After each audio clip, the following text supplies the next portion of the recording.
From the days of Adam and Eve to the present day, there has always been great pressure that compels you to turn from God to the ways of the world and sin. Every day the temptations to lower the standard of your righteousness get increasingly higher as sin and terrible iniquities have become part of the world system. Vices have become normal, and virtues are considered abnormal. What a paradox!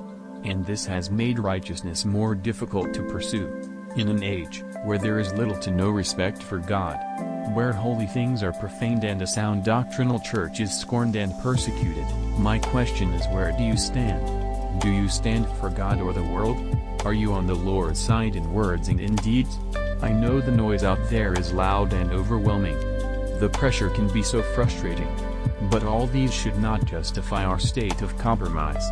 At your workplace, your boss and colleagues pester you to be fraudulent and enticingly, there is a huge price attached to your compliance. Your school peers may pressure you to join a gang or commit a sin to feel among. Sadly, the church is not exempted from these compromises, as some spiritual leaders too are perpetrators and preachers of falsehood. The opportunity to compromise is everywhere.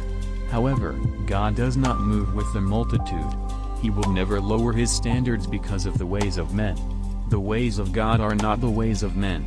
In fact, wide and broad is the way that leads to destruction, but narrow is the way that leads to eternal life, and unfortunately only a few walk in it. Amid all these compromises and crises, I implore you to take your stance for God and against all ungodliness. Be faithful to the one true God. Stand your ground against the devil, sin, and the world. Shun evil, vehemently denounce sin, especially when it confronts you. It will not always be easy, but be strong in the Lord. The Christian life is not always a picnic, at times it's spiritual warfare. You are a soldier in a fight of faith against the devil's enticing schemes to lure you away from God. But with the help of God you will be victorious, because you've decided to stand for God and never compromise.